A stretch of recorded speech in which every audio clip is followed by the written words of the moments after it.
ইতিহাস পাঠ ইউটিউব চ্যানেলে তোমাদের সবাইকে স্বাগত। আমরা চলে এসেছি কেশিয়াড়ি কন্যা বিদ্যাপীঠ হাই স্কুলের ফার্স্ট ইউনিট টেস্ট 2024-এর ক্লাস 9-এর একটি ইতিহাস প্রশ্নপত্রে। একের দাগের এক, প্রজাপতি রাজা নামে পরিচিত, এটি হবে অপশান বি পঞ্চদশ লুই। দুইয়ের দাগে ফ্রান্সে প্রচলিত বেগার শ্রমকে বলা হতো, এটি হবে অপশান এ করভি। তিনের দাগে ফ্রান্সকে ভ্রান্ত অর্থনীতির জাদুঘর বলেছেন, এটি হবে অপশান সি অ্যাডাম স্মিথ। চারের দাগে ফরাসি আইনসভায় জিরোন্ডিন দলের নেতা ছিলেন, এটি হবে অপশান সি ব্রিসো। পাঁচের দাগে ফরাসি জাতীয় সভা নতুন সংবিধান রচনা করে, এটি হবে অপশান এ 1789 সালে। ছয়ের দাগে জাতিসমূহের যুদ্ধ বলা হয়, এটি হবে অপশান সি লিপজিগের যুদ্ধকে। সাতের দাগে অর্ডার ইন কাউন্সিল জারি করেছিল, এটি হবে অপশান বি ইংল্যান্ড। আটের দাগে নেপোলিয়নের জীবনের শেষ যুদ্ধ হলো, এটি হবে অপশান সি ওয়াটারলুর যুদ্ধ। নয়ের দাগে দ্য পার্সিয়ান লেটার্স গ্রন্থের রচয়িতা হলেন, এটি হবে অপশান বি মন্তেস্কু। দশের দাগে কোড নেপোলিয়নের ধারা ছিল, এটি হবে অপশান বি 2287টি। দুইয়ের দাগে যে কোনো 6টি প্রশ্নের উত্তর দাও। এক, ফরাসি বিপ্লবের সময় ফ্রান্সের রাজা কে ছিলেন, এটি হবে রাজা ষোড়শ লুই। দুইয়ের দাগে ট্রাফালগারের যুদ্ধ কবে হয়েছিল, এটি হবে 1805 খ্রিস্টাব্দে ইংল্যান্ড এবং ফ্রান্সের মধ্যে হয়েছিল। তিনের দাগে কবে ষোড়শ লুইয়ের প্রাণদণ্ড হয়েছিল, এটি হবে 1793 খ্রিস্টাব্দের 21শে জানুয়ারি। চারের দাগে নেপোলিয়নকে বিপ্লবের সন্তান ও ধ্বংসকারী বলা হয়, এটি হবে সত্য। পাঁচের দাগে শূন্যস্থান পূরণ, ড্যাশকে ফ্রান্সের দ্বিতীয় জাস্টিনিয়ান বলা হয়, এটি হবে নেপোলিয়ন বোনাপার্টকে। ছয়ের দাগে স্তম্ভ মেলাও, ক স্তম্ভের সাথে খ স্তম্ভ, এটি হবে এ রুসো, এটি হবে B the social contract. B Adam Smith, এটি হবে option C the wealth of nation. C Voltaire, এটি হবে অপশান এ কান্দিত। তারপরে সাতের দাগের যে প্রশ্নটি আছে, বার্লিন ডিক্রিতে কি বলা হয়েছিল, এটি একটি বড় প্রশ্ন 2 নম্বরে, এটি পড়ে দেওয়া হচ্ছে। আটের দাগের যে প্রশ্নটি হচ্ছে, ইউনিভার্সিটি অফ ফ্রান্স কে প্রতিষ্ঠা করেন, এটি হবে 1808 খ্রিস্টাব্দে নেপোলিয়ন বোনাপার্ট এটি প্রতিষ্ঠা করেন। এরপরে 2 নম্বর দাগের সাতের যে প্রশ্নটি বাকি ছিল, বার্লিন ডিক্রিতে কি বলা হয়েছিল। নেপোলিয়ন মহাদেশীয় অবরোধ ব্যবস্থা কার্য করার জন্য 1806 খ্রিস্টাব্দের 11ই নভেম্বর বার্লিন ডিগ্রি বা বার্লিন হুকুমনামা জারি করেন। এতে বলা হয়, ফ্রান্স বা তার মিত্র দেশ বা নিরপেক্ষ দেশের বন্দরগুলিতে ইংল্যান্ডের কোনো জাহাজ ঢুকতে দেওয়া হবে না। যদি ইংল্যান্ডের কোনো জাহাজ এই নির্দেশ অমান্য করে, তবে তা বাজেয়াপ্ত করা হবে। 3-এর 1-এর প্রশ্নটি হচ্ছে, টেনিস কোর্টের শপথ কাকে বলে। উত্তরটি হলো 1789 খ্রিস্টাব্দের 20শে জুন তৃতীয় সম্প্রদায়ের প্রতিনিধিরা স্টেটস জেনারেলের অধিবেশনের তাদের জন্য নির্দিষ্ট সভাকক্ষে প্রবেশ করতে গিয়ে দেখেন সেটি তালাবন্ধ আছে। তখন তারা আবেসিয়েস ও মিরাবোর নেতৃত্বে পাশের টেনিস খেলার মাঠে সমবেত হন। এখানে তারা শপথ গ্রহণ করেন যে যতদিন না ফ্রান্সের জন্য একটি নতুন সংবিধান রচনা হচ্ছে, ততদিন তারা ঐক্যবদ্ধভাবে কাজ করবেন। একে টেনিস কোর্টের শপথ বলা হয়। 3-এর 2-এর যে প্রশ্নটি আছে, সেটি আছে সন্ত্রাসের রাজত্ব বলতে কি বোঝায়। এর উত্তরটি হলো, রাজা ষোড়শ লুইয়ের প্রাণদণ্ডের ফলে ফ্রান্সের অভ্যন্তরীণ ও বৈদেশিক ক্ষেত্রে এক ভয়ঙ্কর পরিস্থিতি তৈরি হয়েছিল। দেশের অভ্যন্তরে খাদ্যাভাব ও অর্থাভাব চরম সংকট তৈরি হয় এবং জনগণ প্রজাতান্ত্রিক সরকারের বিরোধিতা করে। অপরদিকে ইউরোপের দেশগুলি ফ্রান্সকে আক্রমণ করতে সচেষ্ট হয়। এই অবস্থায় জেকোবিন দল ফ্রান্সের জাতীয় ঐক্য প্রতিষ্ঠার জন্য ভীতি প্রদর্শনের মাধ্যমে যে শাসন ব্যবস্থা প্রবর্তন করেন, তাকে সন্ত্রাসের শাসন বলা হয়। সন্ত্রাসের শাসনের প্রধান পরিচালক ছিলেন রোবসপিয়ার। 3-এর দাগের 3 যে প্রশ্নটি আছে, যে সেটি হলো কন্টিনেন্টাল সিস্টেম বলতে কি বোঝায় বা মহাদেশীয় অবরোধ ব্যবস্থা কি। এর উত্তরটি হলো, নেপোলিয়ন ইংল্যান্ডকে সামরিক শক্তিতে জব্দ করতে না পেরে অর্থনৈতিক দিক থেকে জব্দ করার চেষ্টা করেন। 1806 খ্রিস্টাব্দে তিনি বার্লিন থেকে ঘোষণা করেন যে ইউরোপের কোনো দেশের কোনো বন্দরে ইংল্যান্ডের জাহাজ ঢুকতে পারবে না বা ইংল্যান্ডের তৈরি কোনো জিনিস কিনতে পারবে না। নেপোলিয়ন প্রবর্তিত এই ব্যবস্থাকে কন্টিনেন্টাল সিস্টেম বা মহাদেশীয় অবরোধ ব্যবস্থা বলা হয়। তিনের দাগে 4-এর যে প্রশ্নটি আছে সেটি হচ্ছে অ্যাসাইনেট কি। অ্যাসাইনেট হলো ফরাসি সংবিধান সভা প্রবর্তিত এক প্রকার কাগজের নোট। সংবিধান সভা ফ্রান্সের অর্থনৈতিক সমস্যা সমাধানের জন্য ফ্রান্সের গির্জার সব ভূসম্পত্তি বাজেয়াপ্ত করে এবং তা আমানত রেখে তার পরিবর্তে যে কাগজের নোট চালু করে তা অ্যাসাইনেট নামে পরিচিত। তিনের দাগের 5-এর যে প্রশ্নটি আছে সেটি হলো প্যাট্রিসিয়ান ও প্লেবিয়ান কাদের বোঝানো হয়। এটি উত্তর হচ্ছে প্যাট্রিসিয়ান। ফরাসি বিপ্লবের আগে ফরাসি সমাজের অভিজাতরা প্যাট্রিসিয়ান নামে পরিচিত ছিলেন। প্লেবিয়ান, ফরাসি বিপ্লবের আগে ফরাসি সমাজের তৃতীয় শ্রেণীর মানুষরা প্লেবিয়ান নামে পরিচিত ছিল। তিনের দাগের 6-এর যে প্রশ্নটি আছে সেটি হলো মানুষ ও নাগরিকের অধিকারের ঘোষণা বলতে কি বোঝায়। উত্তরটি হলো 1789 খ্রিস্টাব্দের 26শে আগস্ট ফ্রান্সের সংবিধান সভা একটি ঘোষণাপত্রে মানুষের অধিকারের কথা ঘোষণা করে। এটি মানুষ ও নাগরিকের অধিকারের ঘোষণা নামে পরিচিত। এতে বলা হয় 1 নম্বর স্বাধীনতা মানুষের জন্মগত অধিকার, 2 নম্বর আইনের চোখে সকলেই সমান। তিনের দাগের 7-এর যে প্রশ্নটি আছে সেটি হলো গিলোটিন কি। গিলোটিন হলো ফ্রান্সের সন্ত্রাসের শাসনে ব্যবহৃত শিরচ্ছেদ করার একটি যন্ত্র। গিলোটিনের আবিষ্কারক হলেন ডক্টর গিলোটিন। তিনের 8-এর যে প্রশ্নটি আছে সেটি হলো থার্ড স্টেট নামে কারা পরিচিত বা থার্ড স্টেট কি বা তৃতীয় সম্প্রদায় নামে কারা পরিচিত ছিলেন। এর উত্তরটি হলো ফরাসি বিপ্লবের পূর্বে ফ্রান্সের সমাজে তৃতীয় সম্প্রদায় বা থার্ড স্টেট বলতে বোঝাতো যাজক ও অভিজাত ছাড়া সমাজের সমস্ত সাধারণ প্রজাদের। এই সম্প্রদায়ের মধ্যে ছিলেন বুর্জোয়া বা মধ্যবিত্ত, কৃষক, শ্রমিক, বুদ্ধিজীবী, ব্যবসায়ী, দোকানদার, সাঁকুলত ইত্যাদি। থার্ড স্টেটের জনসংখ্যা ছিল মোট জনসংখ্যার 97%-এরও বেশি। রাষ্ট্রের প্রায় সমস্ত কর তাদেরই দিতে হতো, কিন্তু রাষ্ট্রের কাছ থেকে তারা কোনো সুযোগ সুবিধা পেত না। সমাজ ও রাষ্ট্রের এরা ছিল অধিকারহীন শ্রেণী। 4-এর দাগের 1-এর প্রশ্নটি হলো বাস্তিলের পতনের গুরুত্ব আলোচনা করো। ক্ষিপ্ত প্যারিসের জনতা 1789 খ্রিস্টাব্দের 14ই জুলাই বাস্তিল দুর্গ আক্রমণ ও দখল করে নেয়। গুরুত্বগুলি হলো 1 নম্বর হলো রাজার নতি স্বীকার। বাস্তিল দুর্গের পতনের ফলে রাজা নতি স্বীকার করে। 2 নম্বর হলো স্বৈরাচারী রাজতন্ত্রে আঘাত। বাস্তিল দুর্গের পতনের ফলে স্বৈরাচারী রাজতন্ত্র সামন্ততন্ত্রের উপর আঘাত আসে। 3 নম্বর পয়েন্টটি হলো জনগণের শক্তি বৃদ্ধি। বাস্তিলের পতনে ফ্রান্সের সাধারণ মানুষের শক্তি বহুগুণ বৃদ্ধি করে। 4 নম্বর পয়েন্টটি হলো অভিজাতদের দেশত্যাগ। বাস্তিলের ঘটনার পর আতঙ্কিত বহু অভিজাত প্রাণ ভয়ে বিদেশে চলে যায়।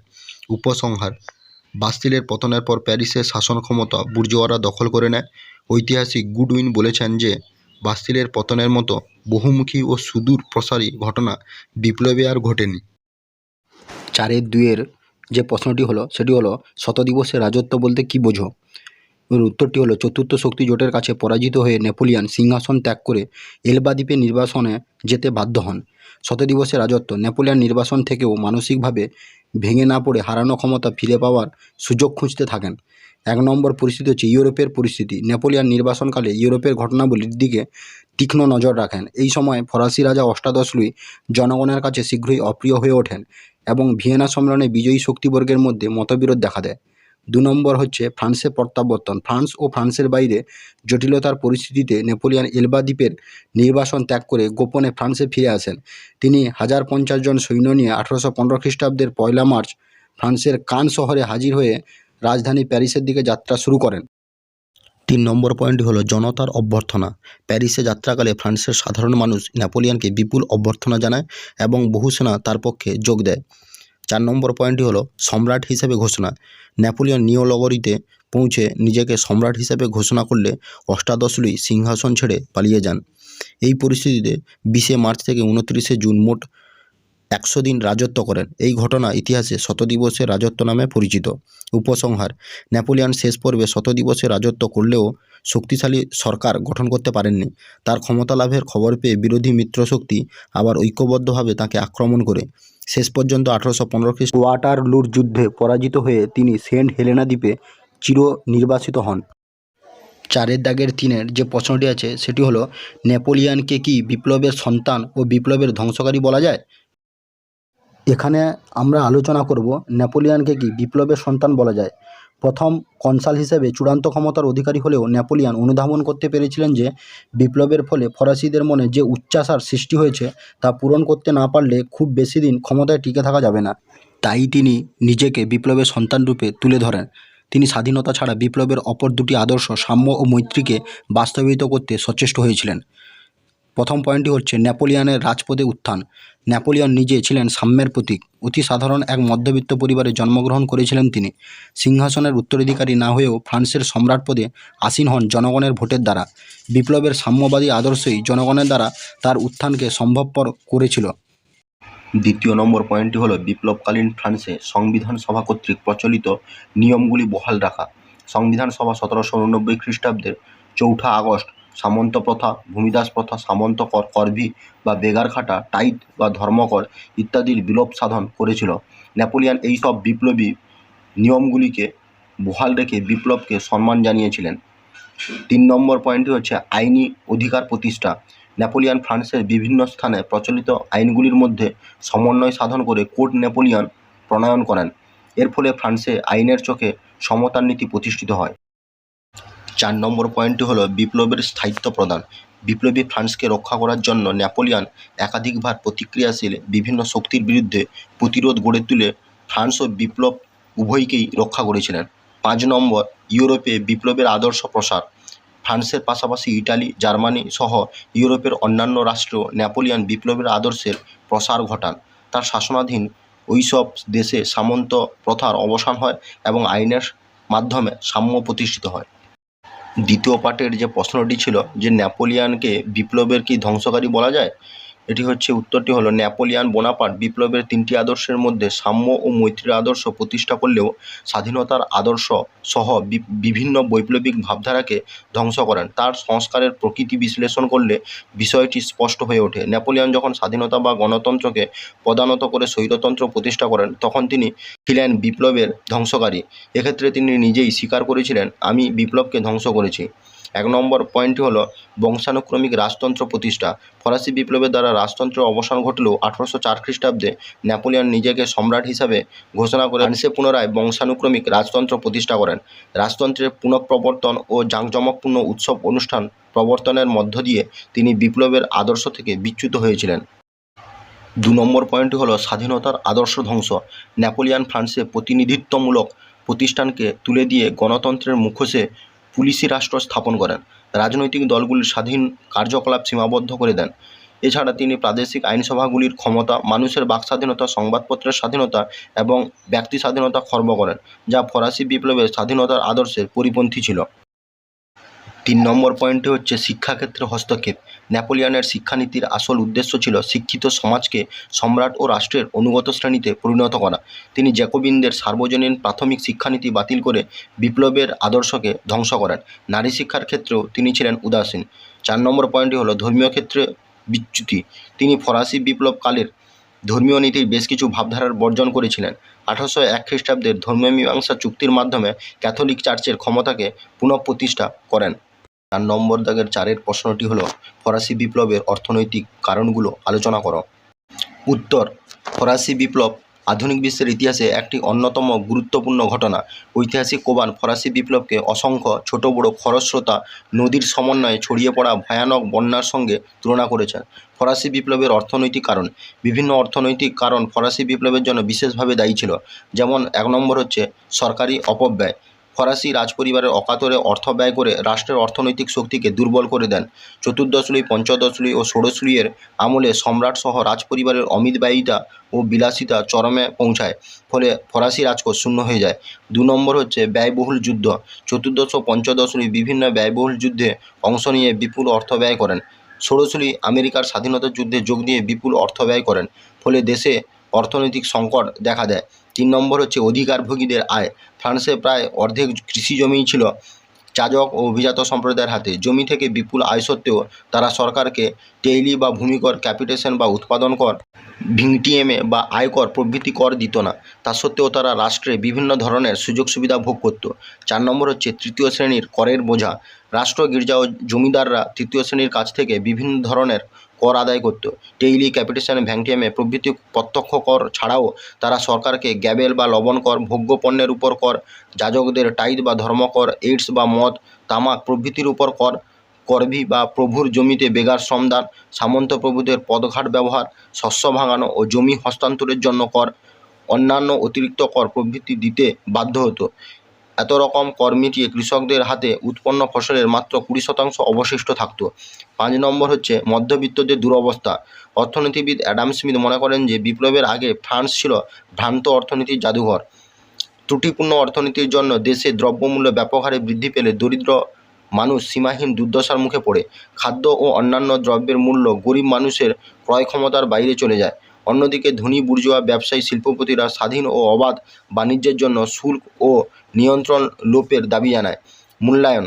ঐতিহাসিক মার্সেল রাইনার বলেছেন যে ফরাসি বিপ্লবের সামাজিক ও অর্থনৈতিক পটভূমি বাদ দিয়ে এই বিপ্লবের প্রকৃত কারণ বোঝা যায় না। ঐতিহাসিক মর্স স্টিফেন্স বিপ্লবের জন্য অর্থনৈতিক কারণের উপর গুরুত্ব দিয়ে বলেছেন যে এই বিপ্লবের প্রধান কারণ ছিল অর্থনৈতিক ও রাজনৈতিক, দার্শনিক ও সামাজিক নয়। 5 দাগের 1 প্রশ্নটি হলো ফরাসি বিপ্লবে দার্শনিকদের ভূমিকা আলোচনা করো। উত্তরটি হচ্ছে ভূমিকা। 1789 খ্রিস্টাব্দে ফরাসি বিপ্লবের ক্ষেত্রে বুদ্ধিজীবী বা দার্শনিকদের ভূমিকা ছিল বিশেষ গুরুত্বপূর্ণ।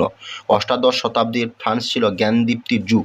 অষ্টাদশ শতকের দ্বিতীয়ার্ধে ফ্রান্সে পূর্ব রাজাদের স্বৈরাচারী শাসনের ফলে সামাজিক, অর্থনৈতিক ও রাজনৈতিক ক্ষেত্রে যে অসন্তোষ তৈরি হয় তাকে কাজে লাগিয়ে ফরাসি দার্শনিকরা জনসাধারণের মনোজগতে পরিবর্তন বা বিপ্লব ঘটাতে সক্ষম হয়েছিলেন। ভলতেয়ার, মন্তেস্কু, রুসো, দিদেরো প্রমুখ দার্শনিকরা তাদের রচনার দ্বারা ফরাসি জনসাধারণকে নিজের অধিকার সম্বন্ধে সচেতন করে তোলেন। এর ফলে যে বৈপ্লবিক ভাবতরঙ্গের সৃষ্টি হয় তা 1789 খ্রিস্টাব্দে ফরাসি বিপ্লবকে সম্ভব করে তুলেছিল। দার্শনিকদের ভূমিকা। 1 নম্বর মন্তেস্কু। অষ্টাদশ শতাব্দীতে ফরাসি দার্শনিকদের মধ্যে অগ্রণী ভূমিকা গ্রহণ করেন মন্তেস্কু। পেশায় আইনজীবী, মন্তেস্কু ছিলেন নিয়মতান্ত্রিক রাজতন্ত্রের সমর্থক এবং ক্ষমতা স্বতন্ত্রীকরণ নীতির প্রবক্তা। তিনি তার বিখ্যাত গ্রন্থ দ্য স্পিরিট অব লজ এ রাজার দৈবসত্ব নীতির সমালোচনা করে ব্যক্তি স্বাধীনতা রক্ষার জন্য আইন, শাসন ও বিচার বিভাগের পৃথকীকরণের কথা বলেন। মন্তেস্কু আর একটি বিখ্যাত গ্রন্থ হল দ্য পার্সিয়ান লেটার্স। এই গ্রন্থে তিনি বিপ্লবপূর্ব ফরাসি সমাজ ব্যবস্থার তীব্র সমালোচনা করেন। 2 নম্বর হল ভলতেয়ার। অষ্টাদশ শতাব্দীতে ফ্রান্স তথা ইউরোপের প্রখ্যাত দার্শনিক ভলতেয়ার একাধারে ছিলেন যুক্তিবাদী, কবি ও নাট্যকার। তার আক্রমণের অন্যতম লক্ষ্য ছিল চার্চ ও রাষ্ট্র। তিনি চার্চের দুর্নীতি ও ভ্রষ্টাচার সম্পর্কে উল্লেখ করে ফরাসি স্বৈরাচারী রাজতন্ত্রের তীব্র সমালোচনা করেন। তিনি ক্যাথলিক গির্জাকে বিশেষ অধিকারপ্রাপ্ত উৎপাত বলে অভিহিত করেন। ভলতেয়ারের 2টি বিখ্যাত গ্রন্থ কাঁদিত ও লেতর ফিলোজফি, এই গ্রন্থ দুটিতে তিনি ধর্মীয় রীতিনীতি ও কুসংস্কারের বিরুদ্ধে প্রতিবাদ করেছিলেন। 3 নম্বর হচ্ছে রুসো। অষ্টাদশ শতাব্দীর দার্শনিকদের মধ্যে সর্বাপেক্ষা বৈপ্লবিক ছিলেন রুসো। তাকে ফরাসি বিপ্লবের জনক বলা হয়। রুসো ছিলেন নতুন সমাজ গঠনের পথপ্রদর্শক। তার রচিত বিখ্যাত গ্রন্থ হল সামাজিক চুক্তি এবং অসাম্যের সূত্রপাত। সামাজিক চুক্তি গ্রন্থে রুসো বলেন যে মানুষের মুক্তি ও নিরাপত্তার জন্য সামাজিক চুক্তির মাধ্যমে জনগণ রাষ্ট্র ও সমাজ গঠন করবে। তার মতে জনগণই হলো রাষ্ট্রীয় শক্তির উৎস এবং তারাই সার্বভৌম ক্ষমতার অধিকারী। জনগণের ইচ্ছা অনুযায়ী চুক্তির মাধ্যমে রাজা শাসন ক্ষমতা লাভ করেন।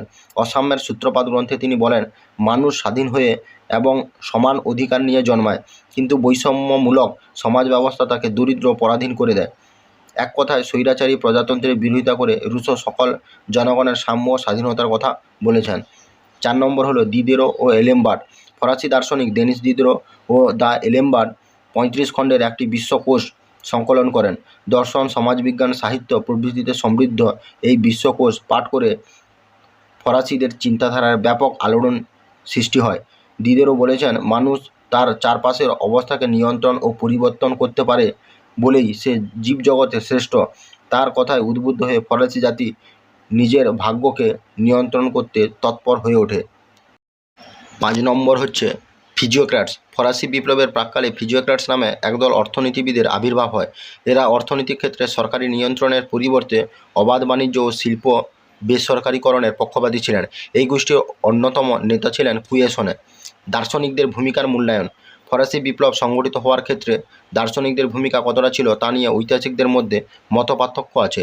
ঐতিহাসিকরা দার্শনিকদের ভূমিকার পক্ষে ও বিপক্ষে নানা যুক্তি দিয়েছেন। পক্ষে যুক্তি। রাইকার, তেইন প্রমুখ ঐতিহাসিক মনে করেন ফরাসি দার্শনিকদের ধারণা নেতৃত্ব স্থানীয় শিক্ষিত সম্প্রদায়ের মধ্যে আলোড়ন সৃষ্টি করেছিল। তাদের আলোচনা ও বক্তৃতার মাধ্যমে সর্বসাধারণের মধ্যে দার্শনিক চেতনার প্রসার ঘটেছিল। প্রকৃতপক্ষে দার্শনিকরাই রাজতন্ত্রের বিরুদ্ধে ফরাসি জাতির মানসিক ক্ষেত্র প্রস্তুতির কাজ সম্পূর্ণ করেছিলেন। বিপক্ষে যুক্তি। কিন্তু ডেভিড থমসন সহ বেশ কিছু ঐতিহাসিকের মতে ফরাসি বিপ্লবে দার্শনিকের বিশেষ ভূমিকা ছিল না, কারণ দার্শনিকদের বক্তব্য বোঝার ক্ষমতা সাধারণ মানুষের ছিল না, তাই তাদের আদর্শ সাধারণ মানুষকে তেমনভাবে প্রভাবিত করতে পারেননি। মন্তব্য: সুতরাং কথা বলা যায় যে ফরাসি বিপ্লবের সামাজিক, অর্থনৈতিক ও রাজনৈতিক পটভূমি দার্শনিকদের দ্বারা সৃষ্ট না হলেও শিক্ষিত বুর্জোয়া শ্রেণীর উপর দার্শনিকদের রচনার বিশেষ প্রভাব ছিল, যা প্রচলিত ব্যবস্থার সমালোচনা করে ফরাসি বিপ্লব ঘটাতে পরোক্ষভাবে সহায়তা হয়েছিল। 5-এর দাগে 2-এর প্রশ্নটি হলো নেপোলিয়নের বিভিন্ন সংস্কারগুলি উল্লেখ করো বা সংস্কারগুলি আলোচনা করো। ফরাসি শাসক নেপোলিয়ন শুধু সমরকুশলী যোদ্ধা হিসেবেই নয়, সুদক্ষ সংস্কারক হিসেবেও কৃতিত্বের পরিচয় দিয়েছেন। ঐতিহাসিক ফিশার বলেছেন যে নেপোলিয়নের সাম্রাজ্য ক্ষণস্থায়ী হলেও ফ্রান্সে তার অসামরিক সংস্কারগুলি গ্রানাইট পাথরের শক্ত ভিতের উপর নির্মিত হয়েছিল। নেপোলিয়নের সংস্কার: নেপোলিয়নের প্রধান সংস্কারগুলি হলো 1 নম্বর শাসনতান্ত্রিক সংস্কার। নেপোলিয়ন ফ্রান্সে আইনের শাসন প্রবর্তন করেন এবং জনগণের জীবন ও সম্পত্তির নিরাপত্তা দেন। সমগ্র দেশকে 83টি ডিপার্টমেন্টে বা প্রদেশে বিভক্ত করে সেখানে প্রিফেক্ট নামে শাসক নিয়োগ করেন। তিনি প্রদেশগুলিকে বিভিন্ন জেলায় বিভক্ত করে সেখানে সাব প্রিফেক্ট নামে শাসক নিয়োগ করেন। 2 নম্বর হচ্ছে অর্থনৈতিক সংস্কার। দেশের অর্থনৈতিক সংকট দূর করার উদ্দেশ্যে নেপোলিয়ন বিভিন্ন পদক্ষেপ নেন। তিনি সরকারি ব্যয় হ্রাস ও অডিট প্রথা চালু করেন, সবাইকে আয়কর প্রদানে বাধ্য করেন, নতুন কর না চাপিয়ে পুরনো কর আদায়ে জোর দেন, ব্যাঙ্ক অফ ফ্রান্স প্রতিষ্ঠা করেন 1800 খ্রিস্টাব্দে, বাণিজ্যের উন্নতির জন্য বণিক সংঘের পুনর্গঠন করেন। 3 নম্বর হচ্ছে শিক্ষা সংস্কার। নেপোলিয়ন ফ্রান্সে বেশ কিছু মাধ্যমিক, ফলিত বিজ্ঞান, চিকিৎসা, কারিগরি, আইন, শিক্ষণ বিদ্যালয় প্রতিষ্ঠা করেন। 29টি লাইসি বা আবাসিক বিদ্যালয় স্থাপন করেন। ইউনিভার্সিটি অফ ফ্রান্স প্রতিষ্ঠা করেন 1808 খ্রিস্টাব্দে। 4 নম্বর হচ্ছে ধর্মীয় সংস্কার। নেপোলিয়ন পোপ সপ্তম পায়েসের সঙ্গে কনকর্ডাট বা ধর্মমীমাংসা চুক্তি স্বাক্ষর করে পোপের সঙ্গে বিরোধ মিটিয়ে নেন। এই চুক্তির দ্বারা স্থির হয় পোপ ফরাসি গির্জা ও গির্জার সম্পত্তির জাতীয়করণ মেনে নেন। ফ্রান্স রোমান ক্যাথলিক ধর্মমত ও গির্জাকে স্বীকৃতি দেয় এবং স্থির হয় যে সরকার যাজকদের নিয়োগ করবে এবং পোপ তাদের স্বীকৃতি দেবে। 5 নম্বর পয়েন্ট হচ্ছে আইন বিষয়ক সংস্কার। নেপোলিয়ন বিভিন্ন প্রদেশে প্রচলিত বিভিন্ন ধরনের আইনগুলির মধ্যে সামঞ্জস্য আনতে 1804 খ্রিস্টাব্দে 2287টি বিধি সম্বলিত কোড নেপোলিয়ন নামে এক আইন সংহিতা প্রবর্তন করেন। এর প্রধান দিকগুলি ছিল: 1 সামন্ততন্ত্রের বিলুপ্তি, 2 ব্যক্তি স্বাধীনতা ও সম্পত্তির অধিকারের স্বীকৃতি, 3 আইনের দৃষ্টিতে সাম্য, 4 ধর্মীয় সহনশীলতা, 5 সরকারি চাকরিতে যোগ্যতার ভিত্তিতে নিয়োগ প্রভৃতি। মূল্যায়ন: নেপোলিয়ন তার সংস্কার কার্যাবলীর দ্বারা বিপ্লব বিধ্বস্ত ফ্রান্সে শান্তি ও সমৃদ্ধি ফিরিয়ে আনেন। ঐতিহাসিক ডেভিড টমসন বলেছেন যে নেপোলিয়নের শাসন শুধু প্রজাহিতৈষী ছিল না, তা বর্তমান কালের একনায়কতন্ত্রের তুলনায় অনেক বেশি মানবিক ছিল। 5-এর দাগের 3-এর প্রশ্নটি হলো পোড়ামাটি নীতি কী? নেপোলিয়নের রাশিয়া অভিযান কেন ব্যর্থ হয়? পোড়ামাটি নীতি কী? ফরাসি সম্রাট নেপোলিয়ন 1812 খ্রিস্টাব্দে রাশিয়া আক্রমণ করলে রাশিয়া সম্মুখ যুদ্ধ এড়িয়ে সাম্রাজ্যের অভ্যন্তরে ক্রমাগত পিছু হটতে থাকে। ফরাসি বাহিনী রাশিয়ায় যাতে সমস্যায় পড়ে সেই উদ্দেশ্যে পিছু হটার সময় রুশ বাহিনী নিজেদের রাস্তাঘাট ও সেতু ধ্বংস করে খাদ্যশস্য, শস্যক্ষেত্র, শহর, জনপদ প্রভৃতি আগুনে পুড়িয়ে দেয়, পানীয় জলে বিষ মিশিয়ে দিয়ে যায়। রুশ বাহিনীর এই পদক্ষেপ পোড়ামাটি নীতি নামে পরিচিত। এর পরের প্রশ্নটি হলো যে রাশিয়ার অভিযানে নেপোলিয়ন কেন ব্যর্থ হয়েছিল? ফরাসি সম্রাট নেপোলিয়ন 1812 খ্রিস্টাব্দে 26শে জুন রাশিয়া অভিযান শুরু করেন এবং তার মহান সেনাদল সেখানে বিপর্যস্ত হলে 19শে অক্টোবর তিনি সেনাদলকে স্বদেশে ফিরে আসার নির্দেশ দেন। রাশিয়ার যুদ্ধে নেপোলিয়নের পরাজয়ের কারণ বা ব্যর্থতার কারণ। রাশিয়ার যুদ্ধে নেপোলিয়নের বাহিনীর পরাজয় ও ব্যর্থতার বিভিন্ন কারণ ছিল। 1 নম্বর রাশিয়ার বিশাল আয়তন। রাশিয়ার আয়তন সুবিশাল হওয়ায় রুশ বাহিনী পোড়ামাটি নীতি গ্রহণ করে ক্রমাগত পিছু হটে এবং ফরাসি বাহিনীকে দেশের অভ্যন্তরে প্রবেশের সুযোগ করে দেয়। ফরাসি বাহিনী শীঘ্রই সেখানে খাদ্যাভাব, পানীয় জলের অভাব, রুশ গেরিলা সেনাদের আক্রমণ প্রভৃতির ফলে বিপর্যস্ত হয়। 2 নম্বর কারণ হচ্ছে নেপোলিয়নের দম্ভ। সীমাহীন দম্ভ নেপোলিয়নের বাস্তববোধ নষ্ট করে দেয়। ইংল্যান্ড ও উপদ্বীপের যুদ্ধ শেষ না করেই তিনি রাশিয়ার যুদ্ধে নিজেকে জড়িয়ে এবং সংহতিবিহীন বিভিন্ন জাতির সমন্বয়ে মহান সেনাদল গঠন করে মারাত্মক ভুল করেন। 3 নম্বর কারণটি হলো প্রাকৃতিক দুর্যোগ। রাশিয়ার অভ্যন্তরে এবং স্বদেশে ফেরার পথে তীব্র শীত, তুষারপাত, ঝড় বৃষ্টি প্রভৃতির ফলে প্রচুর ফরাসি সেনার মৃত্যু হয়। 4 নম্বর কারণ হলো মহামারীর প্রাদুর্ভাব। রাশিয়ার ফরাসি বাহিনীর মধ্যে টাইফাস নামক ভয়ানক জ্বর ও অন্যান্য মহামারী ছড়িয়ে পড়লে প্রচুর ফরাসি সেনার মৃত্যু হয়। 5-এর দাগের 4-এর যে প্রশ্নটি হলো ফরাসি সংবিধান সভার কার্যাবলী লেখো বা মূল্যায়ন করো। উত্তরটি হলো ফরাসি জাতীয় সভা 1789 খ্রিস্টাব্দে 9 জুলাই সংবিধান সভায় রূপান্তরিত হয়। এই সভার সংখ্যাগরিষ্ঠ সদস্য ছিলেন বুর্জোয়া বা মধ্যবিত্ত শ্রেণীর প্রতিনিধি। সংবিধান সভার কার্যাবলী। নতুন সংবিধান রচনা সম্পূর্ণ হওয়ার আগে ফরাসি সংবিধান সভা দুটি গুরুত্বপূর্ণ কাজ করে। এক, সামন্ততন্ত্রের বিলোপ। ফরাসি জাতীয় সভা 1789 খ্রিস্টাব্দে 4 আগস্ট থেকে 11 আগস্টের মধ্যে ফ্রান্সে সামন্ততন্ত্রের বিলোপ ঘোষণা করে। এই ঘোষণার দ্বারা সামন্ত প্রথা, ভূমিদাস প্রথা, বিভিন্ন সামন্ত কর, করভি বা বেগার খাটা, টাইট বা ধর্মকর আদায়, সামন্ত শ্রেণীর বিশেষ অধিকার প্রভৃতি বিলুপ্ত হয়। 2 নম্বর হলো ব্যক্তি ও নাগরিকের অধিকারপত্র। সংবিধান সভার অপর উল্লেখযোগ্য পদক্ষেপ হলো 1789 খ্রিস্টাব্দে 26 আগস্ট ব্যক্তি ও নাগরিকের অধিকারপত্র ঘোষণা। এই ঘোষণায় বলা হয়, 1 নম্বর স্বাধীনতা মানুষের জন্মগত অধিকার, 2 নম্বর আইনের চোখে প্রতিটি মানুষ সমান, 3 নম্বর হচ্ছে জনগণ হলো প্রকৃত সার্বভৌম ক্ষমতার অধিকারী, 4 নম্বর হলো বিনা বিচারে কাউকে গ্রেপ্তার করা যাবে না, 5 নম্বর হলো ব্যক্তি স্বাধীনতা, সম্পত্তি ক্রয় বিক্রয় ও ভোগের অধিকার, বাক স্বাধীনতা, ধর্মীয় স্বাধীনতা প্রভৃতি প্রতিটি মানুষের মৌলিক অধিকার। 6 নম্বর হচ্ছে সকলের ওপর ন্যায্যভাবে কর আরোপ করা উচিত। সংবিধান ধারা বিভিন্ন কাজ।